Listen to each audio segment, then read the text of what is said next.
Que história é essa de bloqueio econômico? Afinal, o embargo dos Estados Unidos contra Cuba é verdade ou é só uma desculpa do governo cubano? Pois sim, o bloqueio existe e há uma série de efeitos reais na vida dos cubanos que comprovam isso. No BDF Explica de hoje, a gente mostra todos os detalhes.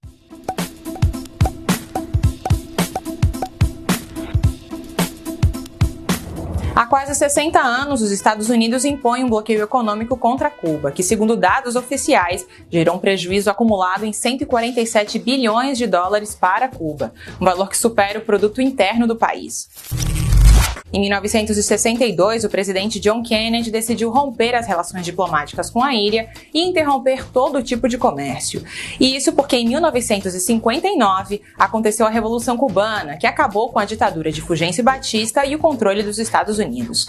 Até então, a ilha tinha mais de 70% da população analfabeta. Quem vivia no campo trabalhava para transnacionais num regime de quase servidão. E quem vivia na cidade servia os hotéis e cassinos frequentados por empresários estadunidenses.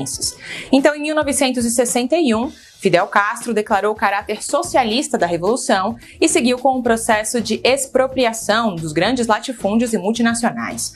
Boa parte da oligarquia cubana abandonou o país nesse período e abriu negócios em Miami, apenas 145 quilômetros distante de Cuba. Para se ter uma ideia, cerca de 1.300.000 cubanos residem nos Estados Unidos, o equivalente a 10% da população da ilha. Inclusive, em Miami existe um bairro chamado Little Havana, ou Pequena Havana.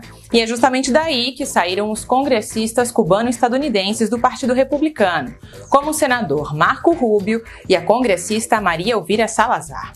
E à medida que essa oligarquia cubana foi aumentando a sua influência política e econômica no estado da Flórida, também conseguiram recrudescer o bloqueio contra Cuba. Na década de 90, com o final da União Soviética, Cuba perdeu seu principal aliado político e econômico. Em 1993, Bill Clinton aprovou a Lei Helms-Burton, que previa sancionar qualquer país que decidisse comercializar com o governo cubano. As penalidades iam desde multas, confiscos no mercado financeiro, até impedir que barcos que tivessem parado em portos cubanos pudessem viajar aos Estados Unidos. O chamado período especial foi o momento de maior crise na ilha, época do surgimento dos balseiros, pessoas que improvisavam balsas para chegar às costas dos Estados Unidos. É claro, porque ao mesmo tempo que os Estados Unidos decidiram asfixiar a economia cubana, também ofereceram atrativos para a migração. Com a Lei Pés Secos, Pés Molhados, aprovadas em 1995, os Estados Unidos asseguraram uma série de facilidades para os cubanos que entrassem ao país do jeito que fosse. E essas facilidades incluíam garantia de documentos, residência temporal e auxílio financeiro enquanto buscavam empregos. Foi só em 2014 que o governo estadunidense reconheceu que, mesmo gerando muitos danos, a estratégia do bloqueio não conseguiu derrubar o sistema socialista cubano. Barack Obama deixou claro em seu discurso que a retomada de relações diplomáticas com Cuba e outra série de flexibilizações relacionadas ao turismo e ao comércio com a ilha faziam parte da nova estratégia contra o socialismo cubano. Nessa época, até o Donald Trump registrou a marca Trump na Câmara de Propriedade Industrial de Cuba para a abertura de hotéis e cassinos no Caribe. No entanto, já nas eleições de 2015, para garantir o apoio de parlamentares da Flórida e ganhar os votos num estado determinante para vencer Hillary Clinton, Trump prometeu reverter todas as medidas da gestão Obama-Biden relacionadas ao embargo. E ele fez. Durante a gestão Trump, foram emitidas 243 novas sanções econômicas contra Cuba. Trump fechou a embaixada, sancionou o principal banco internacional de Cuba, limitou o envio de remessas e colocou ainda mais barreiras para a importação de petróleo na ilha.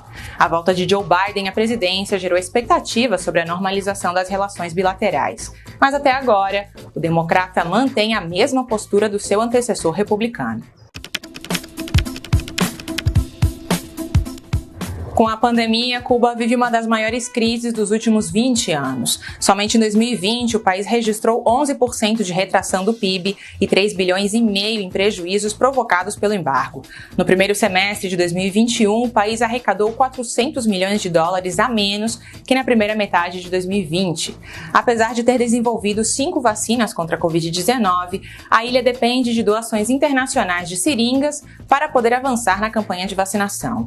A ONU já votou vetou 29 vezes uma resolução que exige o fim do bloqueio, mas os Estados Unidos insistem em dizer que a causa dos problemas de Cuba é o Partido Comunista. Mas se é assim, por que não acabar com o embargo?